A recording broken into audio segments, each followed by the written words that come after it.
मगध राज्य में शासन बिंदिसार नाम का महाराजा करता था। उसे खाने का बहुत शौक था। वो अपने लिए हर रोज कई किस्म के स्वादिष्ट सब्जियां बनवाता था। चाहे कोई भी सब्जी क्यों न बने, वो पहले आम के अचार के साथ ही चावल खाता था। उसके बाद ही वो कोई और सब्जी के साथ खाता था। उसके लिए कई किस्म के आम के अचार बनाकर रखे थे, लेकिन उसे कोई भी अचार पसंद नहीं था। रसोइये से, क्यों भाई, ये अचार किसने बनाया? एकदम बेकार है। खटास और मिर्ची सही अनुपात में नहीं है। किसी और से अचार क्यों नहीं बनवाते? अगर तुम अचार ऐसे ही बनाते रहे, मैं तुम्हें नौकरी से निकाल दूंगा, खबरदार। ऐसा कहा। तब रसोइया, महाराज, अगर आप नाराज न हो तो एक बात कहूँ, मैं अपने राज्य के कोने कोने से आपके लिए आम का अचार बनवा कर लाया हूँ महाराज। लेकिन ना जाने क्यों आपको कोई आम का अचार पसंद ही नहीं आता। ना पुराने अचार, ना नए अचार, दशहरी, आपूस, आपको कोई भी आम पसंद नहीं आए महाराज। मैं आपके पसंद के आम के अचार लाने में विफल रहा महाराज, इसीलिए मैं खुद ही ये नौकरी छोड़कर जाना चाहता हूँ। तब महामंत्री, तुम रुको महाराज, इसमें रसोइये की कोई गलती नहीं है। मैं तुरंत अपने सिपाहियों को अपने राज्य के कोने कोने में जाकर ढूंढने के लिए कहता हूँ। हो सकता है कोई आपके पसंद का अचार ले आए। आपको ये मंजूर है महाराज? तब महाराज कहकर हाथ हिलाया। अगले दिन महाराज का दूत गांव-गांव घूमते हुए, सुनो सुनो सुनो, महाराज बिंदुसार के पसंद का आम का अचार लाने वाले को 1,00,000 सोने की अशर्फियां इनाम में दी जाएंगी। सुनो सुनो सुनो, यूं घोषणा करने लगा।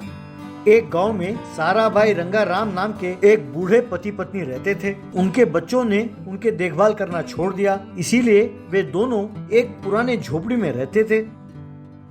अपना गुजारा करने के लिए साराबाई आम के अचार बनाकर मिट्टी के बर्तनों में रखती थी और रंगाराम उन्हें ठेले में लेकर बेचने जाता था।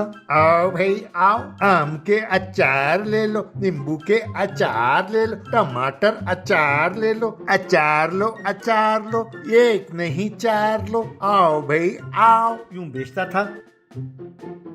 वे दोनों आम के बाग में जाकर पेड़ों से आम तोड़कर लाते थे, फिर उनके टुकड़े करके उनका अचार डालकर उसे बेचते थे। एक बार रंगाराम बीमार पड़ गया और उसने खाट पकड़ ली।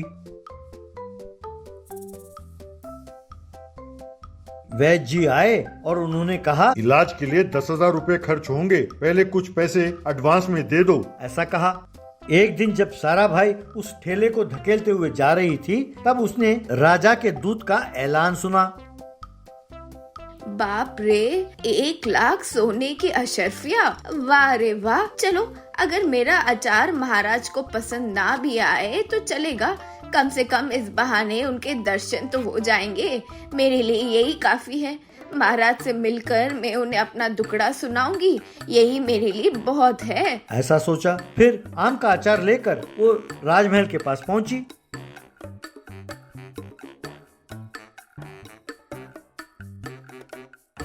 वहाँ बहुत सारे लोग आम के अचार को लेकर खड़े थे। सिपाही एक एक को अंदर भेज रहे थे। इतने में एक व्यक्ति उसके पास आया और, आप साराभाई हो ना? मैं जानता हूँ कि तुम्हारे अचार बहुत स्वादिष्ट होते हैं। तुम तो देख ही रही हो कि इस मुकाबले के लिए बहुत सारे लोग आए हैं। मेरा भी दिल करता है कि मैं इस मुकाबले में भाग लूं और इनाम जीतूं, लेकिन मुझे अचार बनाना नहीं आता। इसलिए अगर तुम्हें एतराज ना हो तो मैं तुम्हें 10,000 रुपए दूंगा। क्या तुम अपना अचार मुझे दोगी? तब साराभाई, बेटा, मुझे भी 10,000 रुपये ही चाहिए। भगवान तुम्हारा भला करे, ये लो मेरा अचार। कहकर उसने अचार दिया और उससे 10,000 रुपए ले लिए। राजमहल में महाराज सिंहासन पर बैठकर एक एक करके अचार को चाटते हुए उसका स्वाद देखने लगे, लेकिन उन्हें कोई अचार पसंद नहीं आया।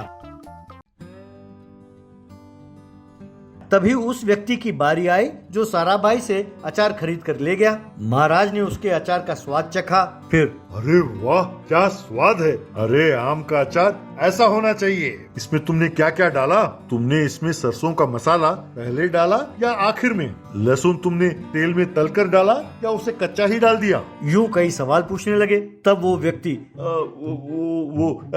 ऐसा है महाराज कि वो यूं कहने लगा। तब महाराज, महामंत्री, इसे तुरंत बंदी बनाकर कारागार में डाल दो। ये अचार इसने नहीं बनाया। मैं जानता हूँ कि ये अचार एक बुढ़िया ने बनाया है। बचपन में जब मैं शिकार करते हुए जंगल में भटक गया था, तब इसी बुढ़िया ने ये अचार बनाकर मुझे खिलाया था।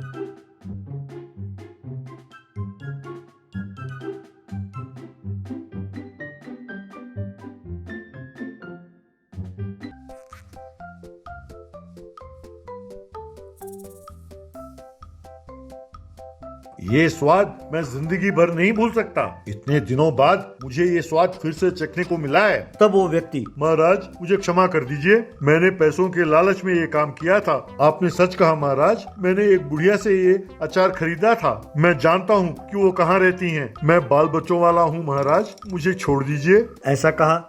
बाद में महाराज ढेर सारा सोना लेकर अपने लोगों के साथ गाड़ी में उस बुढ़िया के घर की ओर बढ़ा। तब उस व्यक्ति ने महाराज का परिचय उस बुढ़िया से कराया। फिर उसने उस बुढ़िया को भी सारी बात बताई और उससे भी माफी मांगा। महाराज ने उसे सोने के सिक्के दिए। तब साराभाई, महाराज, उस दिन मैंने एक भूखे बच्चे को खाना खिलाया था महाराज।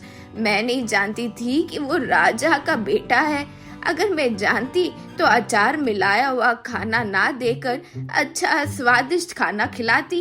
मुझे माफ कर दीजिए महाराज। तब महाराज ने उसे प्रणाम किया और, माते, उस दिन जो अचार का खाना तुमने मुझे खिलाया, आज वही अचार का खाना हम दोनों को मिला रही है माँ। अगर आपको एतराज ना हो तो आप दोनों राजमहल में मेरे साथ ही रह सकते हैं। मैं इनका इलाज कराऊंगा माँ। ये सुनकर वहाँ खड़े सब लोगों ने खुशी से ताली बजाई।